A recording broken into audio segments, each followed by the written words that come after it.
All right, we ready? All right. We got threes, we got twos, we got ones, and that means we are now here. Say Something family. What's going on? Welcome back. It's been a little bit of a break. You know, that happens sometimes. There is stuff we can talk about. But, you know, when you're in summer, it becomes them dog days where, you know, there's not as much going on, lots of off seasons. So for us as a sports podcast, that also means we kind of also are in off season. We don't want to be repeating the same thing over and over again. For those of you who are here looking for the newest, the latest, the hottest, the news in general from us, we're not going to regurgitate. We're not going to keep serving you the same old food. Mm-hmm. We're going to figure out how to make it, like we said, always a hot plate. So yes, sir. Today we got a shorter agenda, but still a phenomenal agenda. And before we do get to it, we always like to have our traditions here, and we follow those traditions. So here at Say Something, just as you should at home, we like to take time for the people around us that we care for to make sure everybody is doing well. Mm-hmm. And sometimes all that takes is a little what's up, a little check-in. So if you got that time, which I know you do, look to your right, look to your left, pick your phone up, text somebody you care for, and let them know that you care. Mm-hmm. You never know when it might help. So Mitch, let the people know, how are you doing? How you feeling? Things are good. Been able to do some shorts recently, so that's been Kicking fun. Bud. That's been nice. Just on a daily grind, you know, keeping it the same. It's been hot, like you're saying. Cooking. Really feeling like the dog days right now. Cooking. But glad to be back here and talk about sports. There's a lot of fancy news that can keep us going right now since everything looks pretty bone dry out there these days. How about yourself? I'm good, man. Thank you for asking.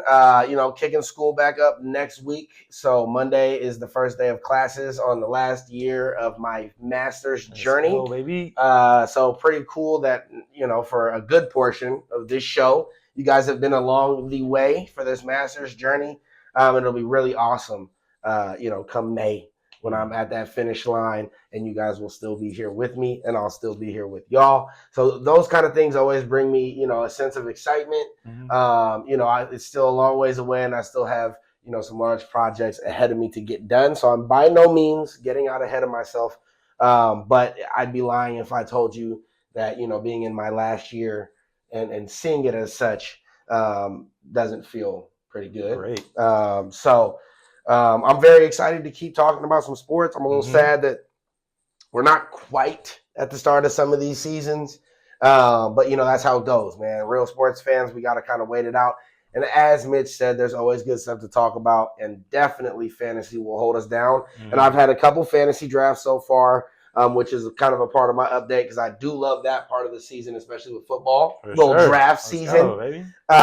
So, you know, I did get 2 of those done, which we'll talk about today. Mm-hmm. And those are always kind of fun experiences for me. One I did with some homies. Mitch was in that one.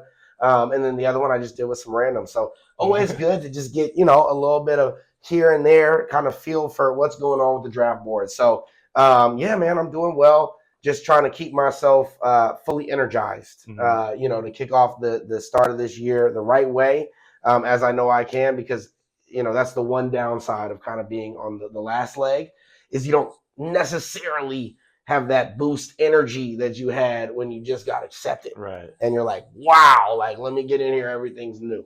So I got to make sure I keep some of that with me as I enter into next week. So wish me luck. But I am very, like Mitch said, excited to be here today with y'all. And let's get to the sports. Mm-hmm.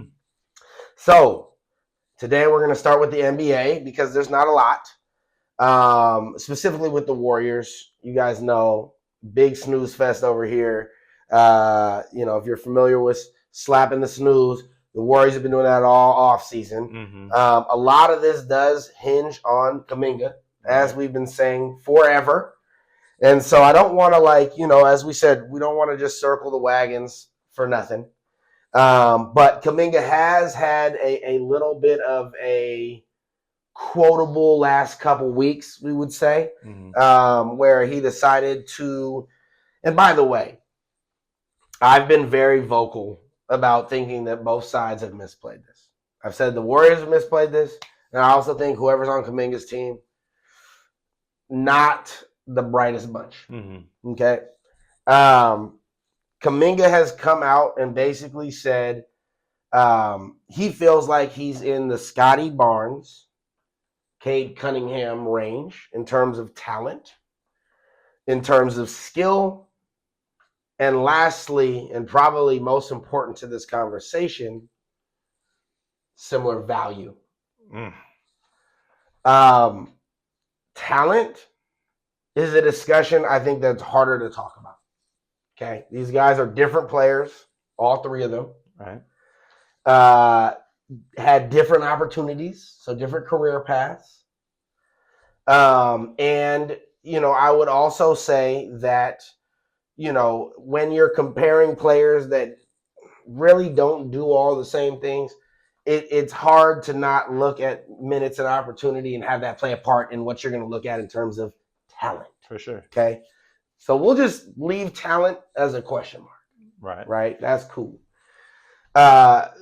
The value discussion, which is the last part, you haven't been instructed by good, solid, foundational team members. And I mean that for your team, not the Warriors. You haven't been instructed well enough on how to approach the media, right? And how to really utilize your brand and try to, get a leg up, right? This ain't how you do it, right? You don't compare to the people that have done it. These dudes have done it, right? Mm-hmm. We're looking at Scotty Barnes, who for me is the only reason that I'm willing to have this conversation. Because Cade Cunningham, you're not Cade Cunningham. Solidified. You ain't none of that. Stamp. There's none of. Now, the only reason I'm okay with talking about Scotty Barnes is because I think he is the most debatable 250 that we have in the league. And what I mean by that, is what would Scotty be if the Raptors had nothing, right? And because Scotty honestly has done well, but since his rookie year, it's not like we really know what we're getting from Scotty. Mm-hmm. Scotty's good. He's going to be across the board good. But when we're talking 250, we're talking baller. We're talking bona fide. I know what you're doing here for this team, and you're going to lead us. Mm-hmm. Scotty Barnes, to me, is one of those guys where talent may be off the charts, but I think opportunity is what has gotten him his bag more than anything that he did on the court. Right? And I think Kuminga is your perfect polar opposite, where who knows? In a magical world, Kuminga's on some team going for 25, right? And they're probably getting their butt kicked, right? But he's putting up great stats, and maybe he got one all-star by now. Right? And so by the time they're looking to re-sign, like if he's on Brooklyn and he got the run the whole time, 250 me. Right? And Brooklyn's probably like, we ain't even tripping. Like, there's nobody else to give this bag to. And by the time we really have somebody to give it to, even though they won't even give it to Cam Thomas, though. Right? Yeah, but Cam, to me, I mean, Cam and Kuminga are a whole different story. Yeah. But like, so what do you think about him coming up with this quote? Obviously, in my opinion, before I hand it off to Mitch, just piss poor by Kuminga. Timing wise, first of all, nobody's giving you a bag yet. So you think all of a sudden you're going to arouse people by name dropping to get your bag up. Silly you. And secondarily, I think it makes you look silly to the players because they're like, damn, you're here comparing yourself. Damn, what was all this? Where's this Kuminga who said, I bet on myself? I always take that bet. Well, now it sounds like you betting on the careers of other guys and saying, well, what about me? Right? So what do you think about this? Let the people know. I mean, there's less to be said, in my opinion, about Kuminga at this point in the situation because I feel like we've talked about it so much. But within what you were talking about, I feel like something that was going through my head was just how different the salary cap has gotten, but the inflation of guys' salaries has continued to go up. Yeah. So I'm like, wait, why haven't they like kind of matched it? So like these players that are now trying to get 250, like that are playing like a Scotty Barnes or like a Chet Holmgren who just got that kind of payday, where it's like, well, you're still putting up like 16 and 7, like that's cool, like for the team you're on, but like you're saying, would you, if it was just you, would you be putting up 25 and 12? Like, you know what I'm saying? Like, we don't know that, and so that's why I can see like it could be suspect on wanting to give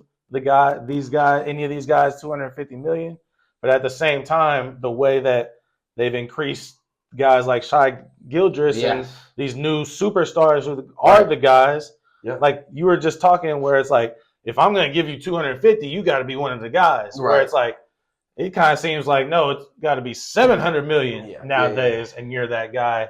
But we can't be giving everybody else 250. So like, it's weird how the salary cap and the hard cap and everything has tried to change so that people don't get paid as much, but people are asking for more money. Like, I feel like that's something that the NBA is going to have to address moving forward, because at this point, the way it's going to continue to go up, like somebody's going to ask for 800, somebody's going to ask for $1 billion. Like, so is the salary cap and everything else going to adjust? So, because how can you fill out the rest of the team? So everybody else is just getting paid $2 million. Like, I don't know if the players are going to fly with that. So I feel like there might have to be some talks between the CBA and the NBA moving forward, because that seems to be messing up these kind of contracts for guys like Kuminga or Giddey, or the guys that we're seeing who are struggling to get what the guys before them damn near putting up the same kind of stats we're getting, like Jordan Poole. Like, you know what I'm saying? It's like Jordan Poole is kind of forgotten about in the league, and he got his bag. What did he get, like 120? 120, like that? which at the time was which at the time is big. And so that now Kuminga's coming through trying to be like, hey, it's my turn, but you guys didn't utilize me and try and, get me to a point where I could have showed you that I'm worth this money. But I feel like I'm worth it. So like, I'm asking for it. So it's just a weird situation to be in, where the team kind of screws you on showing your potential, but even with the time that you played, it was very up and down roller coaster to where it didn't seem like it was going to be anything consistent. And that's what teams look for somebody that they want to pay is this going to be consistent, or am I going to have to worry about this investment that I made? 100%. So I think it's just been unfortunate. I've always harped on our front office and our coaches not developing these guys. I don't think they had any real excuses during the times that we've had these players.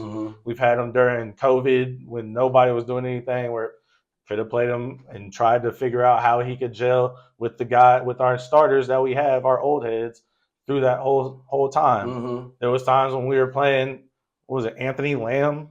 And just we were playing some random people trying to compete, but they weren't any guys that we wanted to keep moving down the line. They're not even in the league. Yeah, they're not even. There was a bunch of guys who aren't even in the league. Like Nico Mannion was playing for a little bit. Like, I can't even name some of the guys. Like I feel like there was like 3 of Steph's cousins were on the team. Just like we just were picking random people, and we had these 2 lottery picks that we just decided, oh, you guys aren't ready for what?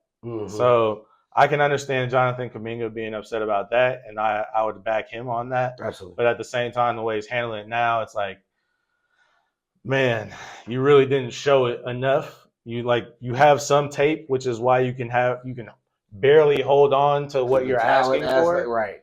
But like, overall, you did not really show anything, and I know that has something to do with the Warriors. But I mean, if you're really that guy, I feel like at this point could have showed it a little bit more in terms of like your IQ and how you're playing. It hasn't changed, and again, don't get all the playing time you need, but with the amount of time you have had, it still looks the same. So I don't know if more games would have changed it, or if this is the way you are, like, moving forward. So it's tough because he's still so young, and who knows what it would be like if he went to another team or it was just him. Yeah, I mean, I definitely think he's young. I think it would be a mistake for us to give up on him. But at the same time, I also think that I've been a little surprised at the league's reaction to him as well. Where I thought he would have more bidders. I thought there was going to be more people lining up to raise this price and to just take a risk. And I think part of that is everybody in their contract situations, the CBA has gotten everybody locked up. Another big thing back to the contracts that you were saying as well is a lot of this stuff all hinges on all these, little, they're like what is it called? They're like little like extensions of the deal. Like everybody has these like you need, in order to get a supermax, you have to get all these qualifications, and you have to get and so that's the All-Star other big and all part in the way that it works. That's kind of weird, and why a lot of these guys are stuck at the 250 or 300, where the other guys will be at 4 or 450. Is that where it'll be like they've made 3 All NBA teams in the time, right? And then once you pass that time lapse as well of being with a team, then you're eligible for like the super max. That's what happened. Which is why Luka and all of them got swapped out too. Was because they're like they're coming up on that, and like whether we like it or not, we're not going to shovel over the 700. Yeah. And so we'd rather take our chances on an AD that we can double back and pay 250 and still call it a max. Yeah. You know what I mean? And so I think that, they're definitely going to have to figure out if that's always helping and making it competitive or not, or if that's something that is like Draymond saying, keeping too many people's hands tied to the point where, it's almost at a point where like you have to either be willing to just go in debt for your team, or you have to make the perfect moves. Right. You have to literally just be like sharp shooting, right? And of course that's going to leave the small market team in the dust because nobody over there sharp shooting nothing. So is what it is. I definitely think if I were to put a stamp on this, it's just terribly dealt with on both sides. And Kuminga, I think that when you talk about talent, that's one thing. When you talk about actual ability, which means like showing the talent, which then in turn shifts to value, I think that's where you're missing this part of the equation, is that people would fill that in for you if they really felt you were like that. And that's for me where I've kind of put my foot down this offseason with you is, bro, if we were wrong and we're holding you back from everybody out here who's big fishing, then let us be wrong. But that's just not what's happening. Nobody is at your pond looking to pull you out of there. Okay? So come back to us in terms of reality, and let's have another discussion. We understand what you think you're valued. We've discussed this whole time we think you've been underplayed. The reality is we can't go back in time, nor can you. And so if you want to move forward with this, bet on yourself, like you said. Take the short-term deal. Take the one that we gave you that even has a player option after one. So if you serve and you really want to go back next summer, you can.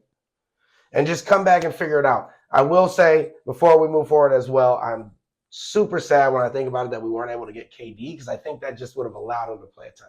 The fact that we went and got Jimmy, which still, no matter what, is a good move, that was really the defining. Just I don't think either of us knew what to say after that. Where it's like, well, how do we get him in? I don't know anymore. So Kuminga, get well soon, seriously, and like stop holding up the Warriors off season. You know what I mean? Let us go get Brogdon, Horford. Let us get Brogdon, Horford, and Melton, and we'll call it a day. And you come back, and we need some sort of. I mean, we'll have to hope Post and them can figure out what they're going to do as the backup big if that's the case. But Kuminga, there's nowhere to go. Okay, so be real, bet on yourself, come back, be a real team player, play for this team, because I think that's the one area where teams are a little debatable on you. Are you even a guy that we would want to bring in? And if it doesn't go your way, are you not going to just sabotage this whole thing? Right? So that is a little bit of the perception out there where it's like, man, you can't fit in with these guys. No. Anybody fits in with these guys, and you can't figure it out. And you've been around forever. And I don't know if anybody has seen improvements like incrementally in the areas that we've been complaining about forever. Right. They're all the same issues. So it's just like, bro. All the same. Anyway, the Warriors' closing statement for me today is Steph quoted himself, or I'm sorry, somebody quoted Steph, but it was a quote from him, where he just said, he's very excited to run it back with Jimmy and Dre. I think that that's cool. The reason that I think that that's cool is just because that he hasn't been public at all this offseason, like at all. And they were very hyped leaving out of last season. And so I was wondering, because it's been dead silent, I was wondering what the vibes are. And so, at the end of the day, could it be smoke and mirrors? Sure. Right? But Steph just doesn't talk that much. Mm-mm. And so when he does, I listen, and I do think for the most part it has value. And he really did say that playing with a guy who is as dominant and just high IQ as Jimmy is something that he really hasn't had a ton of experience with in terms of the dominance of a player. And then, obviously Dre is Dre, and the combination of the two in terms of how they think, how they play, how they defend. He's very excited for a full season with them in tow. All right. With that said, how do you think the Warriors should try, or how do you think they'll think if they have those players? Mm-hmm. How do you think they'll pursue the next season in terms of preserving their several 35 and up players that we have in our team, who are the guys on the team? Right. I think that the one hope that we can lean on is that, as we saw last year, Jimmy finally does a little bit of what Steph can do in terms of ball dominance, in terms of just not, being a guy that's going to Draymond it and just chuck it to the second row in the clutch. And so I do think that it'll be rotational. And I think a lot of it, hopefully, this is where we get to say Kuminga and Moody are going to be escorting themselves to the top of our rotation. Mm-hmm. And I do think that this is why I really think he needs to do what I'm saying. It's because the more you look at these rosters, the more you really realize, bro, we don't even have a choice. We're going to need you. Mm-hmm. Yeah. And really, just as Mitch is saying, they're not making it 70. They're not making it 82 games. I don't want them to play that many games. No, none of us do. We want them to go to the playoffs. None of us do. So, especially Al, like, how Al was getting treated in Boston. We're playing you 20 a night. Yeah. And then when it comes to playoffs, we might give you 28. But we're giving you 20 a night. We don't care if we're winning or losing. That's what you're getting. And so, yeah, I think that Quentin Post, luckily, in those positions where we theoretically are the oldest, we also theoretically have youngsters right there. Mm-hmm. So, that's where you just have to hope and pray that there's a real step forward from our cohort of youngsters, which at this point to me is a solid 5, assuming Kuminga comes back, right? Where it's Pods, Moody, Kuminga, Post, and Trace Jackson Davis. All right. And if those guys can fill in where Melton, assuming we're getting these other guys, right? Good Lord. We need them. Because at this point, we're literally just talking. Yeah. And without the guys that we're saying, Brogdon, Melton, there's no point in talking about making it through the West.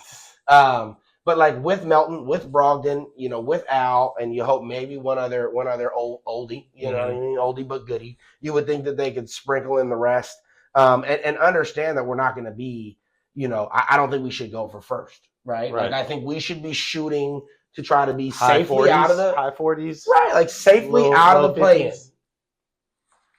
Yeah. That's I think what we should shoot for. 17. Give me the 5. Give me the 5 to the 6. Give me 5 to the 6. Give me the 5 to the 6. Okay. And I think we're totally capable of that. I mean, last year we could have had that last year just based on that late run if we hadn't squandered those.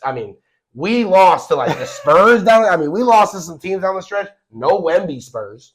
Okay, but we got the Thunder, the Rockets, the Nuggets, the Clippers, the Lakers, the Timberwolves. Yeah, you saying we beat them? I'm just saying, like, to get the 5th seed moving. Oh, you're saying in terms of next year. Like, yeah. Of course it is. Of course it is. Like, but I think that again, you got to remember, our backup is the tallest player on our team. But you got to remember, all these guys got 6'8" and below. They all got to play each other too, though. You know what I mean? And I think that's where sometimes we forget. Like, I think the Clippers will be when I'm looking at this right now.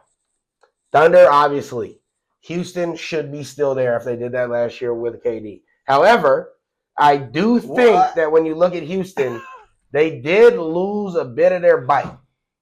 Like, you're soft, KD. Said you're soft. We'll see. You're not Dylan Brooks. We'll see. A lot of these teams be devaluing these guys that are role players, and I rightfully so. If I could make a move for KD, of course, I'm not gonna care. I'm gonna throw him in, take him. Yeah. But the reality is, hoop is hoop. We all know that. Like, sports is sports, and sometimes, when you got those dogs, it adds an element to the skill, and it can make up for other areas. And like, Houston is still gonna struggle to score. I hate to break it to everybody. You think so? Oh, bro. If you think KD, because sure, is KD a better scorer than Jalen Green? Sure. But like, when we're talking about overall impact, Is KD going to come through and put up 30? Nope. You know what I'm saying? Like 27 though. Yeah, he could put up. I think it'll more be like 25, 26, which is great, still good. But then you're going to be looking at Sengun at like, let's hope a dub. Let's hope a dub. Let's hope. You're looking at Amin Thompson. Let's hope a dub. That's a real let's hope a dub. 15 or something. And then what? We're looking at Jabari. What about Jabari? We're hoping you get 10. We're hoping Jabari gets 10. What about Fred VanVleet? We're hoping you average 13. Right? So when we're starting to go across about the Reed board, Shepard. we hope you get 10. We hope you get 10. We hope you get 20 minutes of burn. Tari Eason? Come on, Tari Eason ain't never averaged over 10 in his life. You know what I'm saying? Probably since LSU. Man. Probably since LSU. He said he's that guy. He said he averaged 12. What do you mean? So they're going to defend. They'll be solid. They're young. They're youthful. But again, mark my words. If you think they've addressed enough and actually their other moves were pretty crazy too. They did get Dorian Finney-Smith. Yep. They got Clint Capella. Who can't shoot and score at all. They got Steven Adams. They're going to struggle. They're going to struggle to score. They're going to get a lot of Dorian rebounds. Finney-Smith is probably their best three-point shooter. Nah, Reed Shepard? I mean, we didn't see enough Reed. Reed is for sure a great three-point shooter, but let's get Reed in the game. Fred VanVleet? Is Reed going to play? Let it fly. Is Reed going to play? We don't know. Because there's no defense. There's no shortage of defense, and so if he can get in there, then he can get in there. But LA Lakers, not better than they were last year. I think they got very lucky last year to even be third. That's gross. That's what are we saying? That's LeBron, baby. Yeah. The ageless wonder. So that won't happen again. The Nuggets. The Nuggets, the Nuggets are a team for me where it's going to come down to chemistry. Because they're surely not going to out-talent you anymore, right? And so if they're going to be able to get it back together and feel like that team that was winning the championship where we all thought they were all best friends. I mean, they got, Cam Thomas for MPJ? Sure. I mean, which is an upgrade, but it's like, again, when we're talking about the shortages that we were seeing on that freaking roster, I mean, Jamal Murray, I think, might be one of the more overrated players in the league. It's unfortunate, but I can't imagine what he would look like without Jokic. I can't even fathom. I think he'd average 14 points a game or something. But, like, that team, to me, is so Jokic heavy. And, some of that's cool. I mean, Jokic is amazing. How long does he feel like I don't even know if Jokic cares that much. I think he got that ship. So, anyway, it's going to be investment, and it's going to be chemistry with that team. The Clippers, they look great as always, and I think that they're going to be good down the stretch, assuming they're healthy. But the one thing I know about the Clippers is they always look better than they really are. Like, that's just the reality of what that team can build over there. Kawhi doesn't talk to nobody, so there is no love over there. It's not like, our best player doesn't even care for us, right? James Harden is maybe one of the more self-centered stars I think that the league has. He is the system, as he said last year, I believe it was. And then, the rest of the guys over there, I think Brad Beal is washed. I think, it'll be great to see him getting yelled at by James Harden. Yeah. They John Collins. They did get John Collins, which I like. But again, John Collins has never played winning ball, right? So can he? We'll find out. He's got that boy Chris Paul too. Right, the ageless wonder who finally did get caught by Father Time. I mean, hopefully he helps. Again, I think this team on paper will look good, and I think a lot of people, including Charles Barkley, will be talking about them super highly going into the playoffs. Like, this is it. This is the no doubt. But every year they do the same thing, and the reality is, for me, I don't think Kawhi cares no more. Very similarly to Jokic, I just think those two guys. You look at their off seasons. They're not hoopers, right? Minnesota Timberwolves, to be honest, this is going to sound, especially for people in Minnesota, I think that they've already passed their window. Like, I truly think that Minnesota is one of these teams where it's like, I don't even know if it was a real window. I think it might have just been a little peeping, one of those little peepholes, and you got right up on it, and so it looked like, whoa, I'm looking at the whole world. But, once you take a step back, you realize, oh, my God, I had to put my face all the way up against the door to even look out there. And that's how I feel with Minnesota. I don't know where they're going to get better. And I think they're going to, if anything, the only place you could see it happening is Rob Dillingham and Terrence Shannon Jr., who are the two guys they drafted last year. And I think if somehow they can step up, they're not that far away from the Ed timeline. So clearly they're looking forward ahead of that. But in terms of what Minnesota's putting out there today, it just feels like the timeline that was winning a championship is already passed. Now, could there be another one with Ant, considering he's so young? Sure.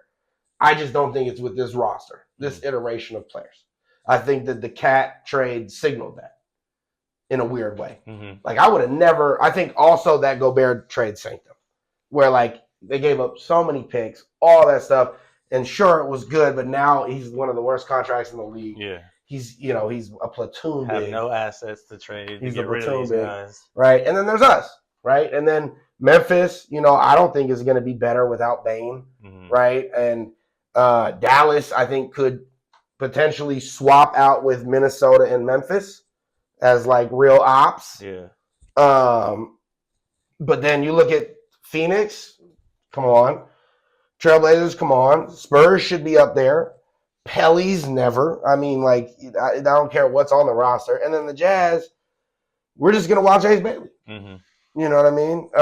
And the biggest thing going for us, I believe, is that all these teams have to play each other. So for all the teams that are young and da-da-da-da-da, because they're in the West, they're going to deal with more grind than they normally would anyway. And you just got to hope that our smarts can kind of keep us out of the real nastiness of, falling into what the West really is. I'd be happy with 50 wins. We had 48 last season. Yeah. I think if we can be right there around that same kind of win total, I think that would be good for us. And hopefully using a lot of our other players. Oh, please. Not having to overuse Steph and the boys to get to that point. Right. Because we need them rested up. Absolutely. Playoffs is a long time. Absolutely. And hopefully that looks like growth from Moody and Kuminga specifically. That'd be great. Pajemski as well. Yes, Pajemski. Need a pod. If you're going to continue to be a guy who basically was starting before they even gave Kuminga and Moody a chance, like, let's take that next step. Let's not have already hit your ceiling, because it's cool, but it's not good enough in terms of, like, all right, now we can think about, like, paying you too. Right. Like, end of the year looked good. End of the year he woke up. A little more. But, man, he went through 2/3 of that year was honestly just like, that's not even the same guy. So let's hope that sophomore slump is over. Pods, you're on your way to having a huge third season. We look forward to it. And now we're just going to move forward because the Warriors aren't giving us nothing else to talk about. So on to the NFL preseason review for the Raiders and Niners. I'm going to let you start off. How do you feel about the Raiders? Man, so I've watched 2 preseason games so far, and I understand that's very little. But at the same time, whatever. It still does look like same old Raiders out there. I mean, first game, Ashton Genty, we couldn't even get him in positive yardage. Yeah, that was crazy. I'm not saying he had a lot of opportunities, but maybe we should have given him a few more to make it happen. You know what I'm saying? Chip Kelly, a lot is put on you. A lot of hype is put behind you. What are some of these offensive plays we're running? I get it. Guys still need to gel. Everybody's first time with Geno. But like I said, it still looks like, are we going to be able to get first downs? Whereas other teams against our defense, it's like, are we going to somehow make a stop on this drive, or is it just going to be like, dink, dank, dunk, dink, boom, bang, boom, bang, boom? Like, third downs are nothing when the other team is playing. It's like, oh, 3rd and 2, we got that easy. We can run this. We can run this. We're going to get that. The Raiders get to, like, 3rd and 6 and be like, all right, like, I hope this next play will work for us so we get this first down. It always seems sketchy with the offense. I know we have better players, but it's been a while since I've been able to watch the Raiders offense and been like, all right, cool. How we finna move down the field this time? It's like, nah, we fighting for a yard at a time. Like, our runs be going 2 yards and then we'll run again and it'll be another 3 yards. And it's like, 3rd and 5. And we do a pass play that's like super obvious. Yeah, and it's like their defense is right on top of it. Short out. Whereas, again, like I'm saying, we'll be getting teams to 3rd and 7 and they'll just be like, quick out, boop, first down, 15 yards. Right. What are we doing? Like, that's the whole point is to get them 3rd and long, and it seems like it's just, the Raiders get us to this, but they'll always break down when it comes to third down, So defense hasn't looked that impressive. Offense, to me, hasn't looked that great. I know Brock Bowers is going to get his, but I don't know how the rest of the Raiders team is going to shape up.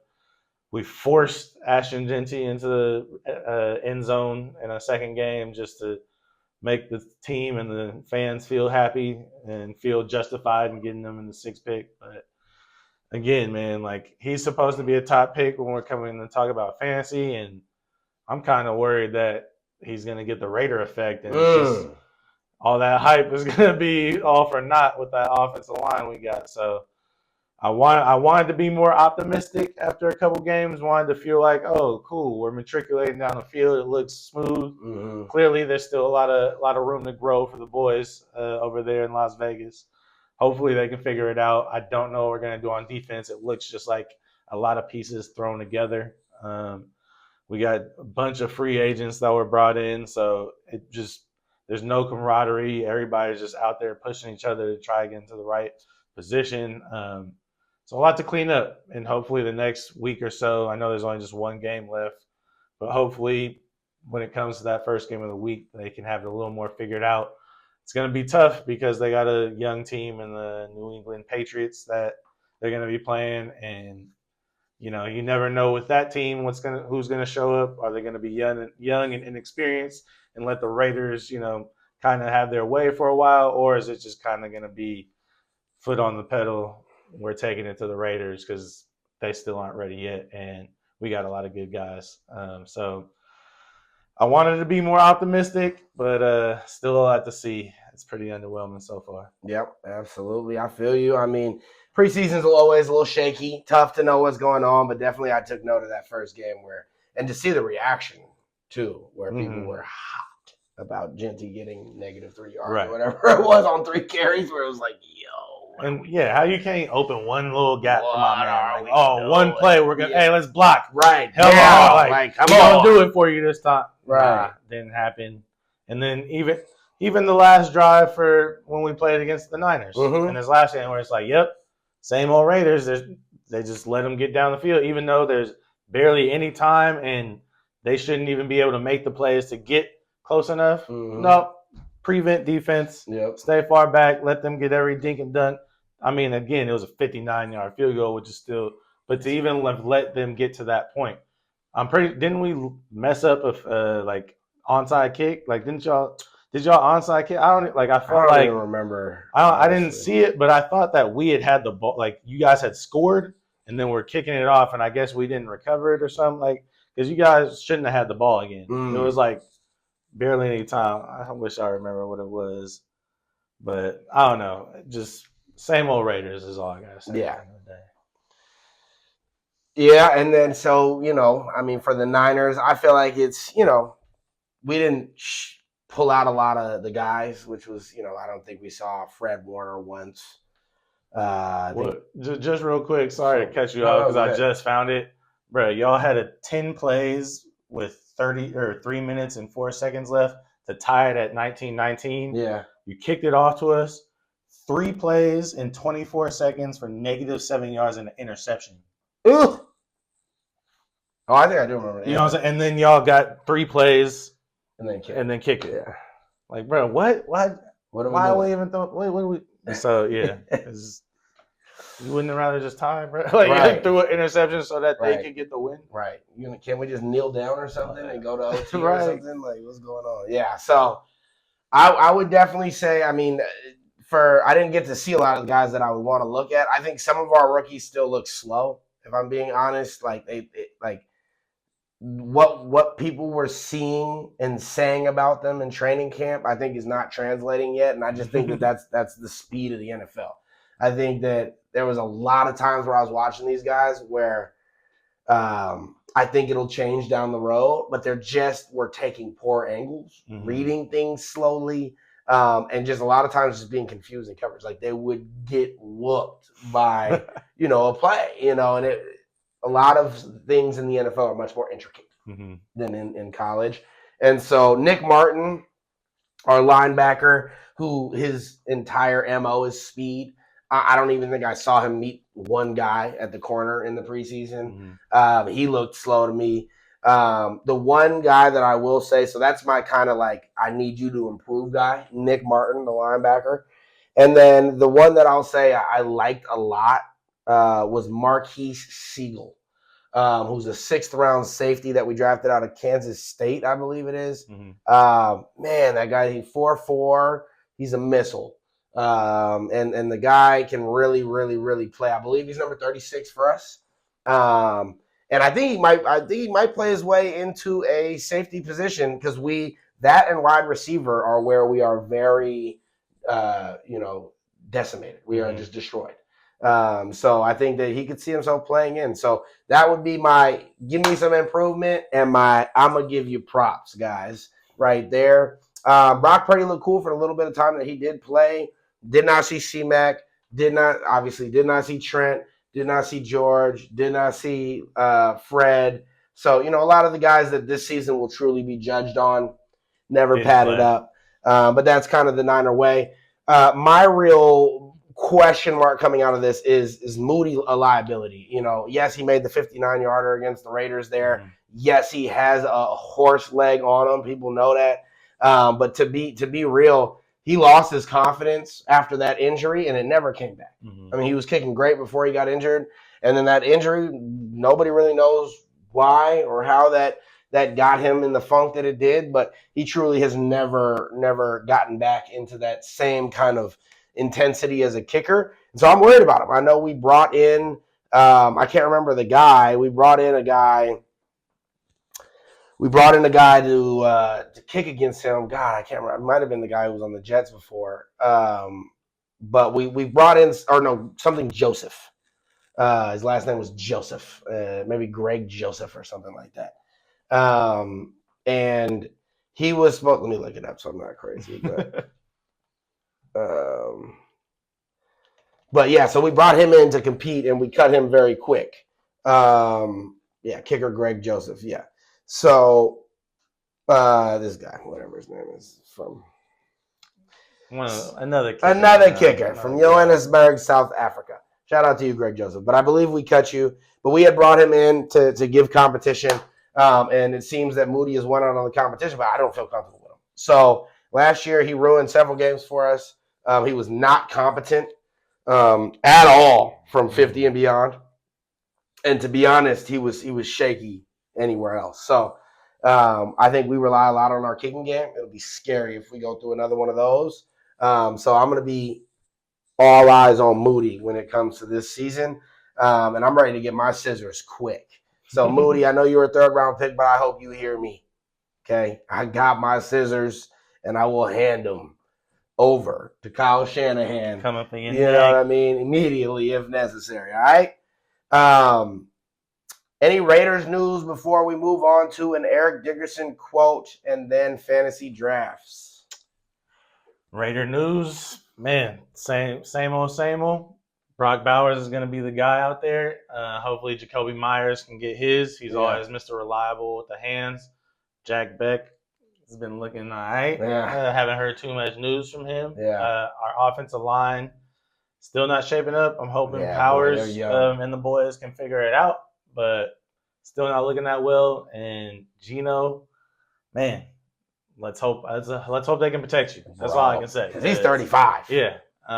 You don't have too much knees left, so we got to make sure that we protect him. Any other updates? Man, I don't think there's too much more news. Right. Pray for Genty, too, because, Genty is raw and, he should be able to do it. But this year specifically, I think it's tough to have a young O-line. The Raiders just really know how to demoralize their good players and make them not want to play for the Raiders anymore. Max is holding on so strong. He's riding or dying. He's like, man, I don't want to have to go to somebody else's team and then also prove again that I'm worth that again. But, please just bring somebody to help me out over here. Jesus Christ. Something. And there have been talks about, what was that guy y'all drafted last year? Tyrell. The guy out of Texas A&M. Remember the big freaking beastly. He hasn't been doing nothing, though. Tyree Wilson. Yeah, Tyree Wilson. But I mean, people are trying to hype him up, and so is Mac. There's no hyping up a rating. Like that's the thing. Like I'm even weary on moving forward when we're talking fantasy about how high Genty's going. He's going high. So there's 2 Raiders offensive players going in the top 15, 3 round. Like top 15, top 15, pretty much. Okay. Yeah. I don't know about you guys. I don't remember the last time that was a reliable thing. Right.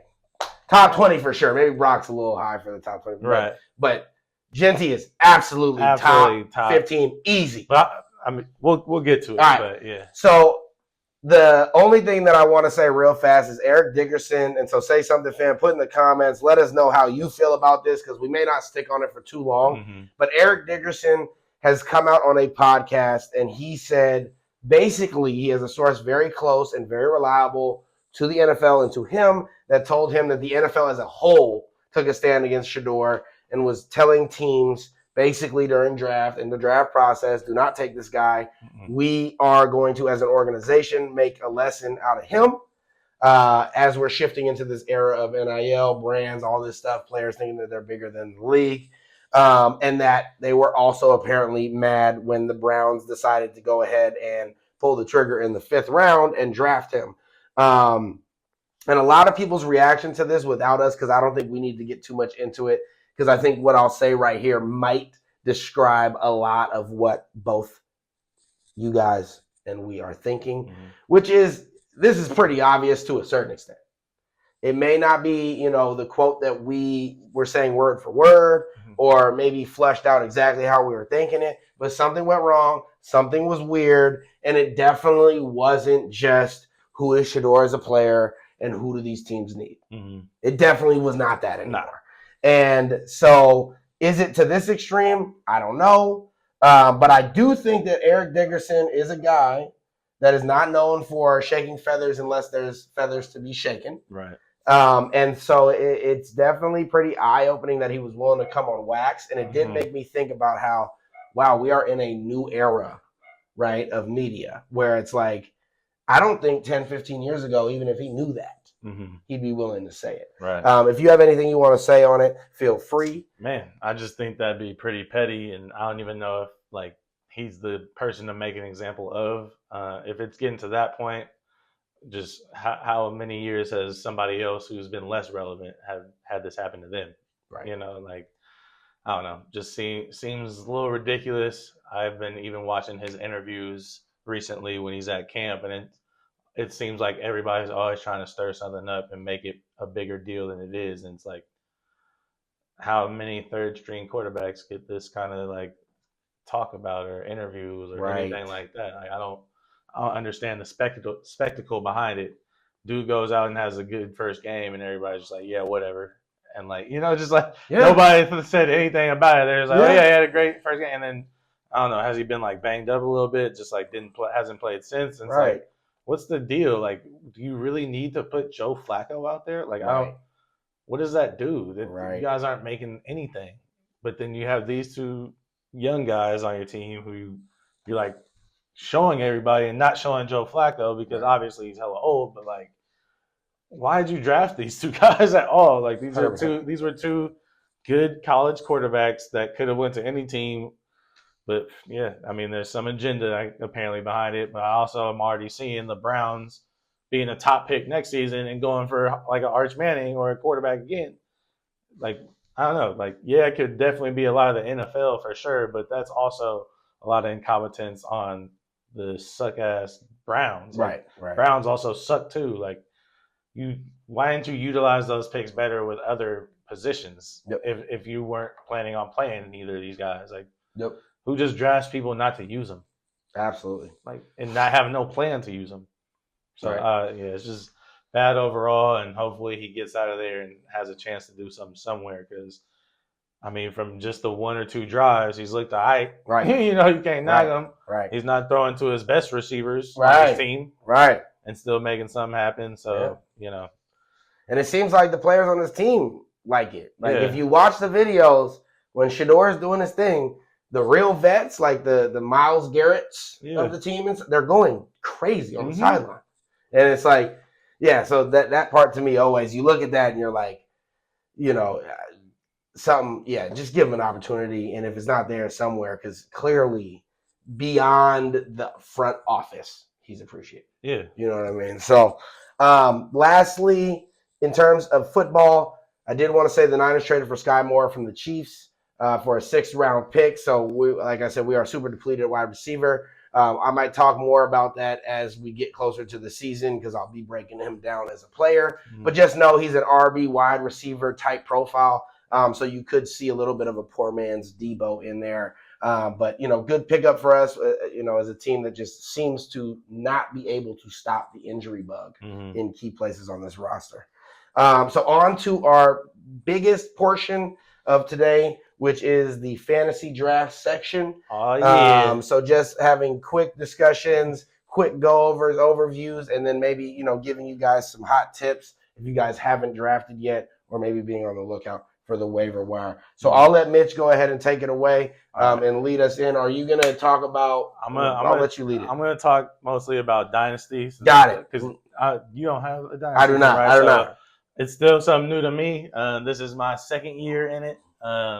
Last year, had a draft with a bunch of dudes that a homie of mine knew from the East Coast. Started playing with them. They seem like a lot of diehard shit talkers. So I was definitely excited to get into this league to show them how it's done. Right. Last year, my team went, I think, 12-3 or 11-4 or something like that. But ran into some injury troubles and just some lackluster play in the semifinals. Ended up getting into the 3rd place game and getting 3rd at everything. And then there's a random draw for my league. It's 10-player dynasty league, and I ended up with the 2nd pick this year. So we're just drafting from the rookies that are coming out this season. Yep. So I'm very much looking forward to getting Amari and Hampton. Yep. From the Chargers, big boy over there, to add to my squad. But I'm just going to go through it. My draft, when you hear the players, you'll be like, how the hell did you get that team? I was the 10th pick. It was 10-team league. I was the 10th pick.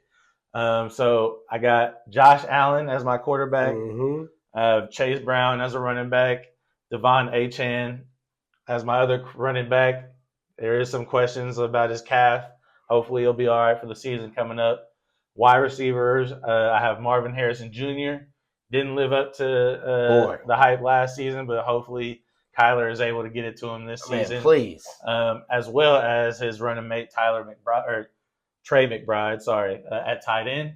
I'm hoping he can get some more touchdowns because that was the only thing he was lacking at last season. I think he had like 2. But had like 1,100 yards and like over 100 catches. So if he can even get you those same numbers in catches and yards, but add about 4 or 5 touchdowns, right, he's right up there with Brock Bowers. And I have Jamar Chase. He was my number 1 pick at the 10 spot. Wild, right? He's going to be taking over for my whole team. I got Christian McCaffrey on my team. See, man. That was a rookie mistake by another player in our league. Christian McCaffrey was hurt. My man put him on IR. I was first on the waiver wire. Scooped him up. But I say that was a gift to me because earlier in the season, with Rashee Rice having all his issues and his injury, I was kind of under the assumption that he wasn't even going to come back and play football. Right. There was a little bit of a scare of that. So I did drop him. Somebody else picked him up. So I just saw that as the universe giving me back a player for somebody else who was kind of like a league winner or potential league winner last season. Right. And then Jameson Williams is one of my flex guys out there. Chase McLaughlin as my kicker with the Pittsburgh Steelers defense. So it's pretty good overall squad. You'll be able to see these with the shorts that we're going to have coming. I'll have my team up there. You'll be able to peep them out if you're not remembering everybody right now. Just to go through the bench real quick, Baker Mayfield, Trey Benson, Isaac Guerrero, Jacoby Myers, Rashid Shaheed, Jake Ferguson, and Chris Godwin, another guy on my team from last year who was set to be a top receiver but ended with a bad leg injury, out for the whole season. I'm just hoping he comes back and can be as solid as he was last season. Right.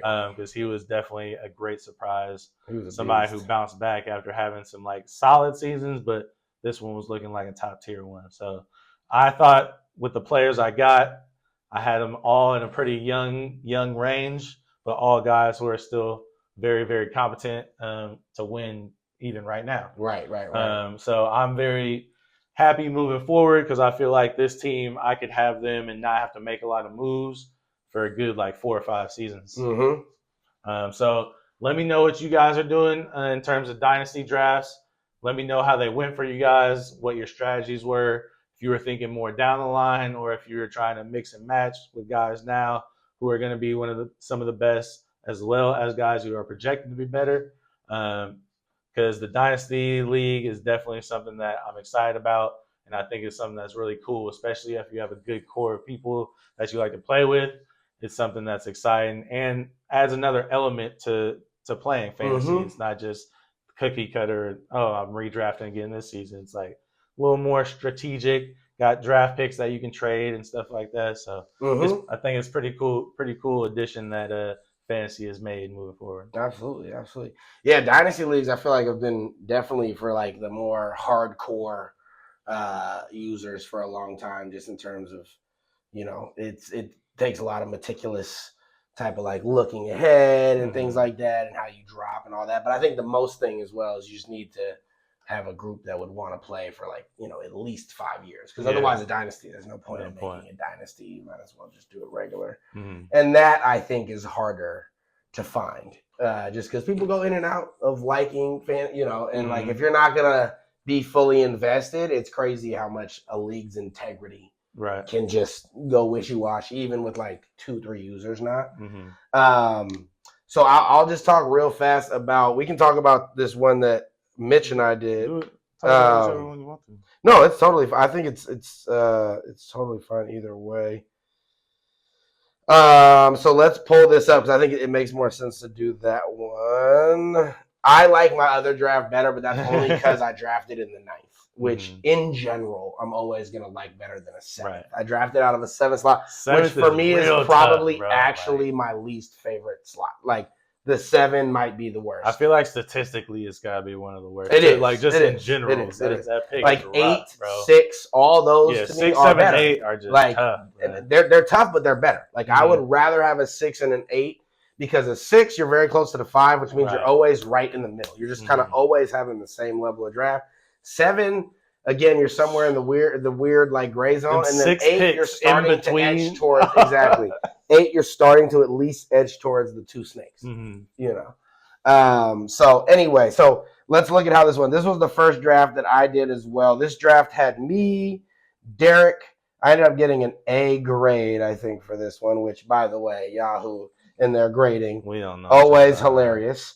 I do feel like this team out of the 7th slot ended up being pretty low rated by Yahoo in terms of their point projections. Where I was like, God, point projections are real low on Yahoo. So weird this year, but some players are hella high. There are some guys where it's every week you're 19 or 20 as a skill position, not even as a quarterback.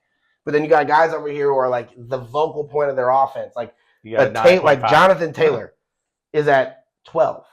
Where it's even a touchdown, 16, just off a take. He doesn't even have to have a good game to go for a 16. You know what I mean? So anyway, let's look at this. Who else was in this? Let me just double Eric, check. our boy Eric with an A. Sacktown signed up. Don was in this thing, and Byron. So I believe that's the squatty that we had in there. Yep, and then a bunch of randos. So Mitch got the first overall pick, and somehow was the only one out of the whole group. Mitch got number 1, and then it was 6, 7, 8, or 7, 8, 9, 10. Mind you, the last drafts we've had, I was the 10. He has. We've all had moments where we're wherever. So he goes Jamar Chase first round. Let's see where. Like I said, so it's I'm 7, Eric's 8, Don's 9, Byron's 10. Jesus Christ! I thought it was rigged. When I jumped in, I was like, I did it. I hacked into it. Excuse me. Anyway, so Jamar, then Bijan goes second, Saquon goes third, and we're just going to give a slight overview. You know what I mean? I'm not going to go round for round, but the first round's worthy of hearing. So we got Jameer 4th, Christian McCaffrey 5th, CeeDee Lamb 6th, which left me with Justin Jefferson at 7, which I believe is a true steal. Whew.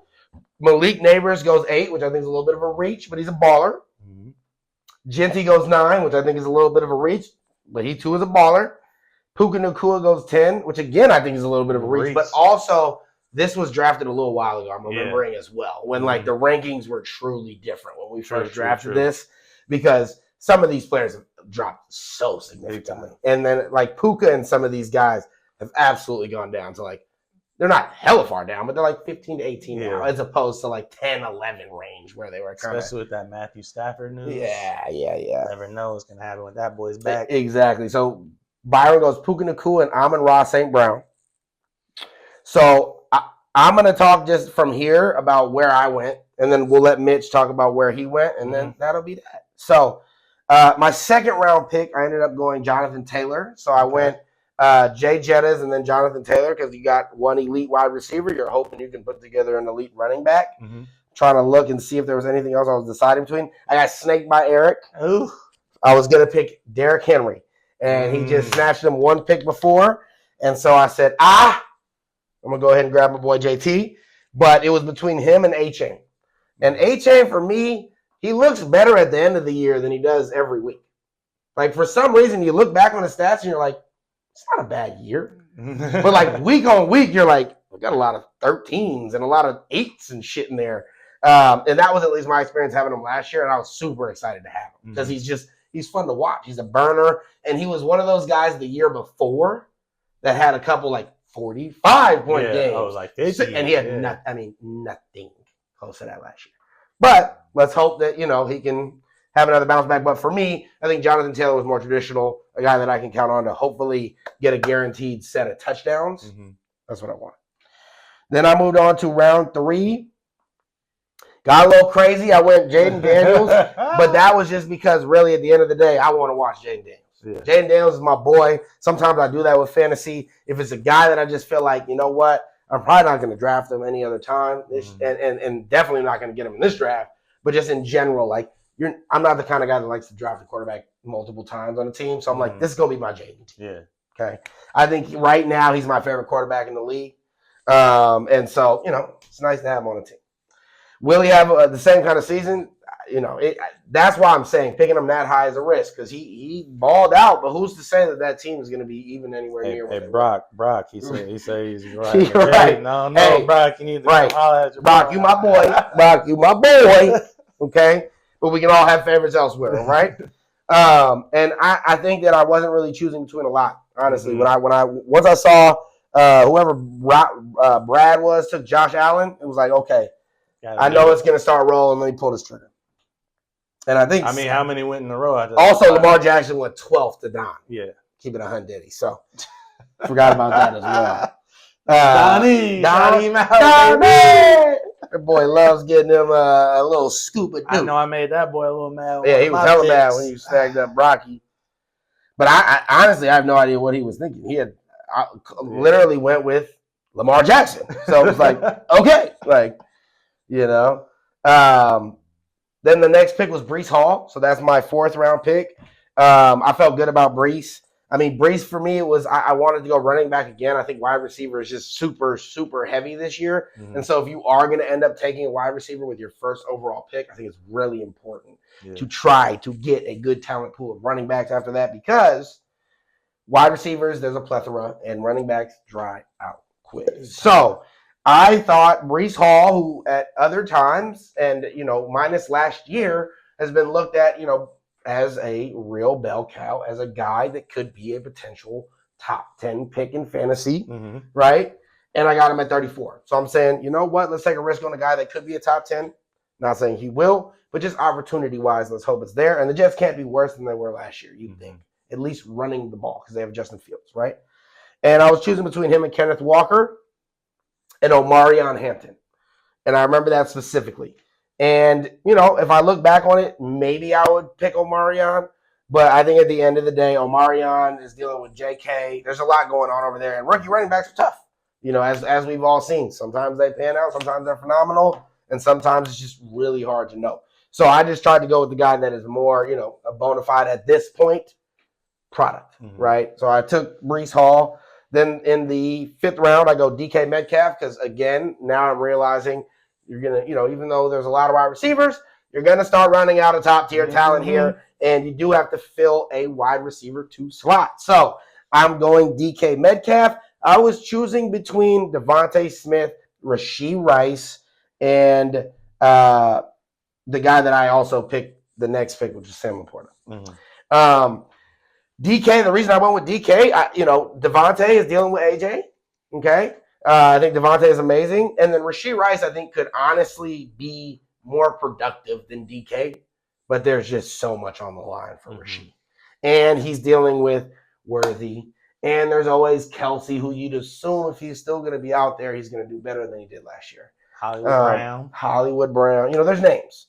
And so, DK, it's a rush-heavy team. So for all you guys going and drafting DK, thinking, wide receiver 1, be careful. Pittsburgh runs the ball a lot. But you'd hope that Aaron Rodgers can spin it over there, and hopefully they've built some rapport. So, just on opportunity alone, I drafted him because he might have wide receiver 1 opportunities. Ain't nobody else over there. Correct. Then round 6, quick turnaround. I grabbed Sam Laporta, tight end. Want to fill that role. Always good to have a guy that you feel good about at the tight end because the tight end, just like the running back, and maybe even more than the running back. Actually, let me take that back. Definitely more than the running back.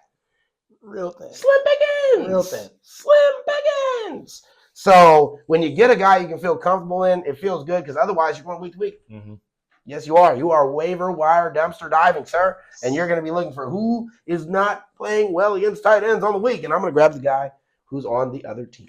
That sucks, okay? And you're looking at being happy about a 6 to 10 range, right? When you can get a guy that gets you 10 to 15 on the weekly, it can change things. So that's why valued Sam Laporta, who I personally think Yahoo is sleeping on in terms of scoring this year. If you look at it, seems a little bit down, and I don't know why. All he's done is do great things.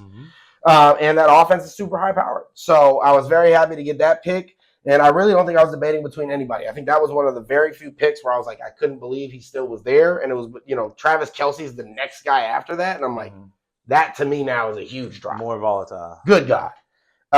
So then we go to round 7. And I get Xavier Worthy.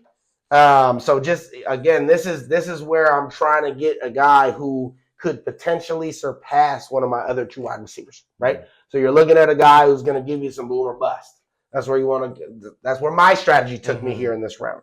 So when I'm looking at other players as wide receivers, I was looking at Jalen Waddle, and I was looking at Calvin Ridley, and I was looking at Teotaro McMillan. And when you look at all those, I think that Calvin Ridley, I think weirdly is a decent option. I think that people kind of sleep on him because he's just no longer a pretty name and he's on a team that's gross. But I think Cam Ward is going to be slinging it, and I think he's a wide receiver 1. And so opportunity alone could give him some good shots at stats. Definitely. But I just think when you think about what Tyreek did, and maybe this is just me in my imaginary bag, but you love the things that Worthy can bring, and you've seen glimpses of it, right? And so when you talk about a guy that could just be a make or break in fantasy in terms of what his skill set can do to put points up, that's the kind of guy that has a skill set that not many have in the league. So I wanted him, and I got him. And that's why I think I picked him over Teotaro McMillan and all those, and because who's his quarterback? Price? Or who? Xavier Worthy. Oh, Patty Mack, right? So that also comes into play when you're right? When you're looking at receivers, who's throwing you the ball? Who's throwing that rock, okay? On to the next one. I go Joe Mixon, who I felt great about. Getting at 8. I really feel like at this point he's injured. He might miss a couple games. But as you guys can see, I already filled out my 2 running back slots. So I felt great about pulling him because, honestly, I think he could be easily a flex, and if not a running back 2 when he comes back into that Texans offense. But I think it'll be much better this year with just another year under that tutelage and just kind of not having the sophomore year slump. For sure. I think this was another pick where I wasn't really debating anybody else because positionally I felt like, with JT and Breece, it's like they're good, but you want to feel more safe, and so this gave me a little more safety down the line. And then the next pick after that, I go with Juwan Jennings, and that's because that's my Niner. At this time, I did not know that he was injured the way he is now. Now he's now we're talking about he's missing like 3 weeks. Would not have drafted him at 87. Would have picked Ricky. Okay, but Juwan Jennings went for a ban last year. And Juwan Jennings, if he's our wide receiver one for I don't care however many weeks, it's going to be productive. Yeah. And I watch enough Niners to know how good he is in comparison to what I think your average fan would think. Okay? So I wasn't deciding between anybody else. I was ecstatic to get him. Little did we know what was going to happen. Then I go Tyrone Tracy Jr. Sounds like somebody's movie character from Baby Boy or something. This guy's actually supposed to potentially be the starting running back for for the Giants. Giants, we don't know what they're going to be, but at the end of the day, if you can get somebody who might be a starting running back in round 10, you're going to pull the trigger. Gotta do it. You're going to pull the trigger. So that's what I did again, because you can never have too much security around your running backs. Okay, round 11, I go Dicker the kicker. We all know that boy Dicker can kick that thing. So if you're looking for a kicker in the late rounds, we all know the the Chargers love to run the ball, which leads to a lot of field goals. So that's another thing to keep in mind. Play style leads to certain types of scoring, right? Then round 12, another steal for me, I feel, was Chris Godwin, who I grabbed in round 12. That's very late for a guy who, again, is injured, probably will be out at least 6 games. But last year, as Mitch mentioned before, this guy was on a wide receiver 1 production level. Definitely. Okay? And he's over there in an offense that does nothing but slang rock. Yeah. Okay? And you got Baker Mayfield, baby, who I think is like the Brett Favre of this era in terms of just like creating just stats. Sling it, baby. Just create stats. Just put some stats up. Then I go Jaden Blue in round 13, who, this is where he's starting to really take flyers. Yeah. This guy was hearing a lot of buzz out of the Dallas camp. This guy runs like a 4.3. Dallas loves to use these kind of running backs. They say he's kind of like a Darren Sproles. This is a PPR league, so I put 2 and 2 together, shot for the moon. It might be a complete miss, but who cares? It's a running back, and if I'm looking back on the positions, I don't know who else I would have taken. Josh Downs is round 14. This is a guy who's out the slot. Cool, I'll take him. I think he produces well, and you like to have slot receivers because they kind of have a high floor. Mm-hmm. Round 15, I go with San Francisco defense, and that's the last round. And San Francisco defense, honestly, I think should be a lot better than they were last year. A lot better than they were last year. And, wow, JJ, don't break my screen, you dumbass. Here we go. And so, you always just want to have at least a couple of your hometown team on there. And so if I'm going to take a risk, I'm going to take a risk right there with the Niners defense. We're going to plug them in because normally, I don't know about you, Mitch, but normally I just go week to week with defense. For sure. Whoever's playing the weakest teams, I'm going to go ahead and add. So there you go. And now you get to hear Mitch, who had a nice view from the other side of the draft table at numero uno. So, yeah, we don't care about the grades that we get, but got an A+ on this one. Gang. First pick out here. Gang. Said I was supposed to go 14-1. Granted, I also did have the weakest strength of schedule, according to Yahoo. That's hilarious. So that's pretty nice as well. But first pick overall went Jamar Chase. Pretty obvious choice right there. It was either him or Bijan Robinson. I know Jahmyr Gibbs is getting a lot of talk right now, but maybe if I had a 4th or 5th pick, I probably would have went Gibbs. But got to go Jamar first overall. It's always nice to just get that top-tier wide receiver on your team. And then for the turnaround, when it came to me at the end of the 2nd round, the start of the 3rd round, I went with Bucky Irvin as my running back. And I then went with Brock Bowers. I didn't want to wait to get a questionable or have to think about it tied in later on. And I felt like with this turnaround, with the guys who were around him, I knew I was missing out on some of the big-name players, but I felt like once I got to my next picks, in the 4th and 5th round, there was still going to be plenty of value. And for the 4th and 5th round, I went Amarion Hampton and James Conner just to fill out my running backs and my flex. I just felt like it was important to get top-tier running backs at the beginning because, like we said, once you get to about DeAndre Swift, David Montgomery, Isaiah Pacheco, Caleb John, those guys, you're hoping that one of those guys has one of their best seasons again because that's a big drop-off. So went with Amari Hampton and James Conner. I went with Conner there instead of Kamara. I just don't know what's going to go on with that New Orleans offense. I know Kamara's always hyperactive there, but I went with James Conner, somebody I don't usually get. But I was he's always just touchdown machine. Yeah, super consistent, so let me get him on my team because I also picked Amari Hampton, who we still don't know about. Yeah, exactly.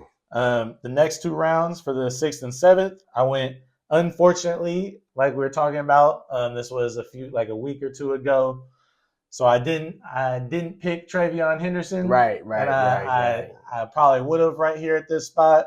I ended up going with Caleb Johnson, somebody who had a little more, backing at the time a couple weeks ago, but hasn't really super showed out and has Jalen Warren to split with. And then Travion Henderson just has Ramondre Stevenson, who knows if he's going to never plays a full year. 3 games. Yeah. So, but I went Caleb, and then I went Terry McLaurin to match up with Jamar Chase. I thought that was a great value at that time because I was really missing a lot of top receivers at that point. Right. They were really going. So and let's hope his situation gets worse. Yeah, hopefully he can get his figured out because he might get shipped out. After that, went to the 8th and 9th round. That's where I got Kyler Murray and Deebo Samuels back to back. Just went and got Kyler. Had to do it. Needed a quarterback at that time. I felt like that was great in terms of getting the position players like the flex guys, the running backs, tight ends early on, and still getting the guy I feel like who has the ability to use his legs, get rushing touchdowns as well as having targets like Trey McBride and Marvin Harrison to throw to. Feel like he can still produce a lot and maybe even get close to matching some of those top quarterbacks. And then Deebo Samuels, just to go on what we were talking about with Terry McLaurin, don't really know what's going to happen there with him. So if Deebo is the one to rely on, I got another number one wide receiver right there. Yep. Moving on now. Where was I at? I think I went with the Pittsburgh defense. Then I went with Cooper Kupp.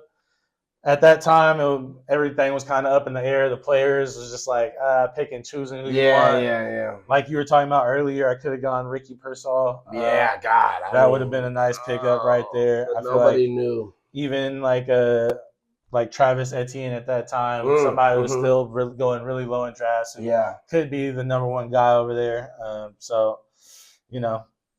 When you get to these later rounds, it's kind of just like, it's just a shot in the dark and kind of guys you want to see do good. Once it came to the 12th and 13th round, I then went Zach Charbonnet and Matthew Golden. I feel like getting Matthew Golden both good that low was crazy. So I thought that was a great pickup. That's somebody who could be a starter for you throughout the season. And then if Kenneth Walker goes down, last year Zach Charbonnet went crazy all the games he was starting. So he's my ultimate backup just in case Kenneth Walker goes down throughout the season, which he has done. Which he will. And then last but not least, I took is there 2 Derricks? Anyways, doesn't even matter. I took 2 shots in the dark. Right. I was like, is there? But I don't know why I would have picked Kyler and JJ. But anyways, you picked JJ and Harrison Buckner. Oh, Harrison Bucker. Okay, so I got JJ as my backup to Kyler. I think he has Justin Jefferson, Jordan Addison, Aaron Jones to throw to, and TJ Hawkinson. So at the very least, he can be somebody that surprises us down the line if Kyler Murray can't hold up. So I'm excited with my team. I think I got a good one this season. Absolutely. So that is our little fantasy review for today. Obviously, as you guys put stuff, if you do in the comments, we can go over it. If you have draft strategies, other things like that. And we may have one more draft that we draft closer to it, and we'll give you all another review because I think it's always good to get an early on. Right. And then now that the preseason's done, now that some actual camp battles have happened and have been solved, I think it's worthy of us all doing another draft. So I'll probably get the same guys. We'll boot up again, and then we'll make sure we give a review because that might be more realistic to the numbers you guys are going to see as you enter the drafts. So before we leave y'all today, I just do want to give a quick shout out to the Valkyries. They finished as the best expansion team in WNBA history with their record this year. I believe they're just over 500 or maybe 500, but nonetheless, most expansion teams come in and are absolutely dookie. So shout out to the Valks, and they're also the most valuable team in the WNBA right now already, which I think, leans a lot more on Joe Lacob, who he is in the Warriors and all that, but quite a feat. What a first season in the Bucks. If you haven't gone, you're in the Bay and haven't checked out a Valkyries game, strongly suggest you do. I've been to about 2 or 3 this year, cracking. So make sure you check them out. And we will see y'all next week on the Say Somethin Show. Y'all be good. Peace, love, and happiness.